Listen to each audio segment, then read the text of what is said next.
Hey guys, I've been meaning to do this IGTV for quite some time now and just keep getting sidetracked. But I had a message today that prompted me to write a blog post all about it. Wait, I have a blog? Yes, I do. Check out the link in my profile. Got all sorts of good content up there for you guys.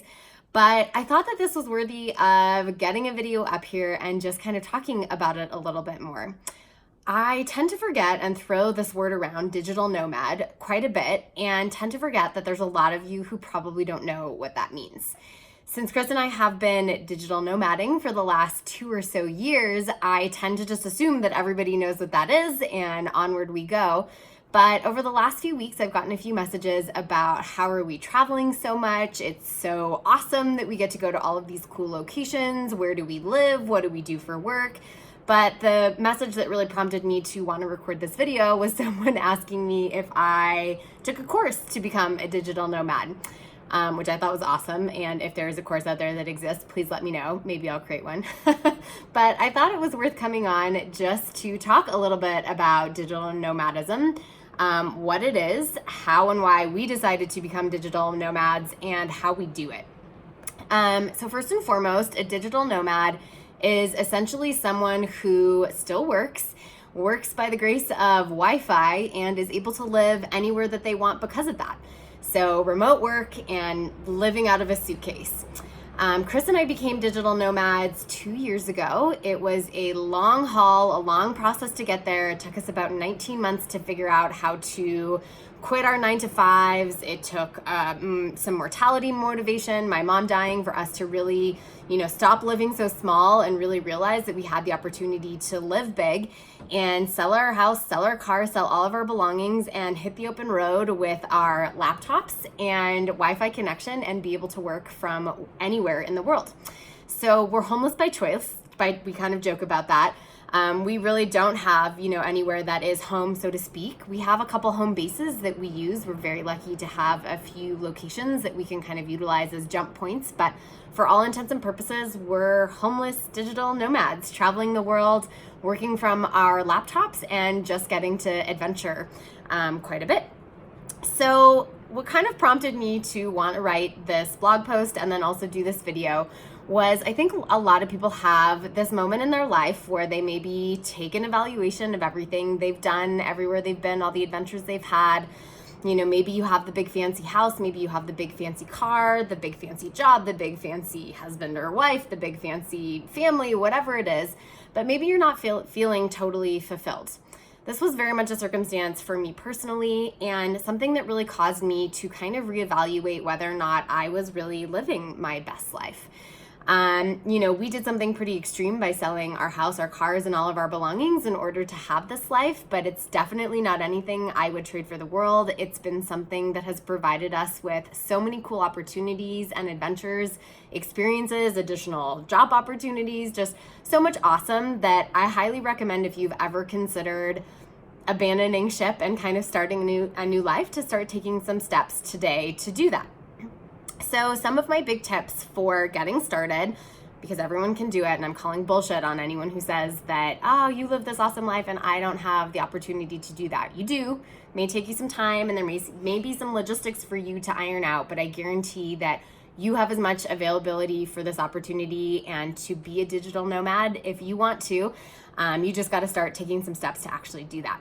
So first and foremost, one of my biggest tips for digital nomadism and creating a life that is a little bit more remote is, if you don't already work for yourself, try to start brainstorming and researching some additional streams of revenue that are 100% dependent on you. What does that mean? I always worked for a company. It felt safe. It was something that I never had to worry about where my paycheck was coming.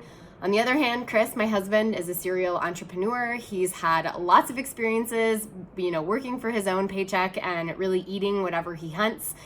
If you don't already have a side hustle, quote unquote, or some sort of alternative stream of revenue outside of whatever your main stream of revenue is, if for no other reason than just risk allocation, get yourself a side hustle.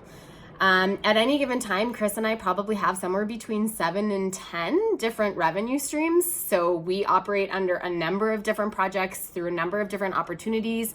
Some of those are opportunities we run ourselves. Others are through companies that provide us with a paycheck for consulting services or, coaching or other sorts of opportunities. But I highly recommend investigating and researching some alternative streams of revenue and getting yourself set up with those like ASAP.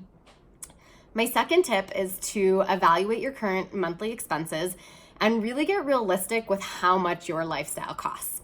Once you get that baseline number, add 10 to 20%, and that is probably how much digital nomading is going to cost you.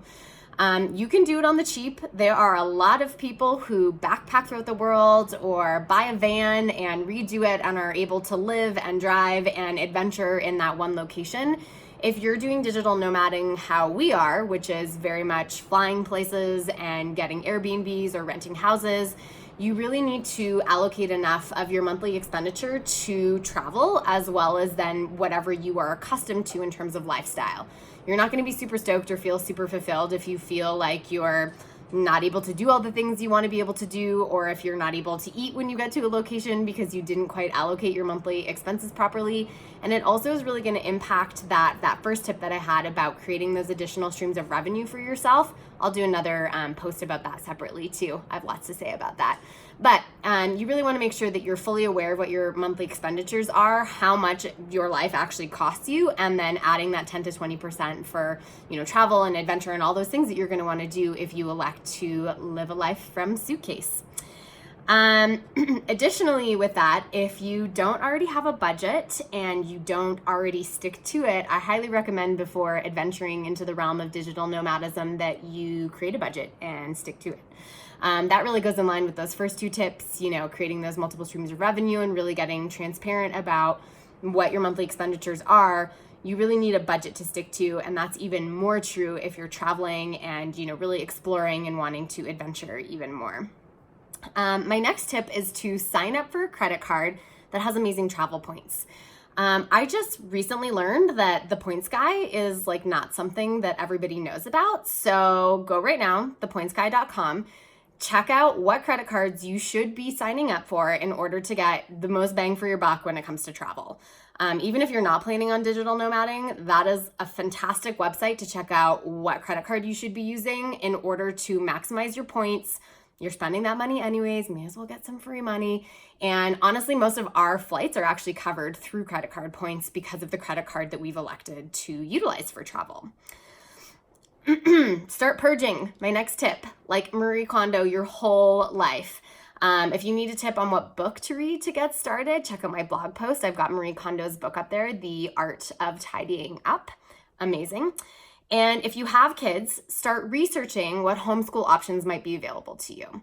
Now, this is probably the biggest tip that I get a lot of pushback on. Yes, Chris and I do not have kids. Yes, we are planning to continue this lifestyle when we do have kids. But for whatever reason, a lot of people who have kids think that this life is not available to them because of those little regrets. I'm here to tell you that it is. Check out my blog post. I link all sorts of accounts of families who have elected to go digital nomad. They're doing it as a family and they're living amazing, fulfilling educational lives for their children. It just takes a little bit more work on the logistics and the planning end of things. So hopefully this was helpful. Hopefully this explains a little bit to you guys about what it is we're doing, why we do it, and some tips about how we've kind of started that process. I also have some frequently asked questions and our answers to those on my blog post. Would love to hear more from you guys and connect more about digital nomadism. And would also love to hear where you're from in the comments below, because chances are we'll be in a city near you soon. Thanks so much, guys. Talk to you soon.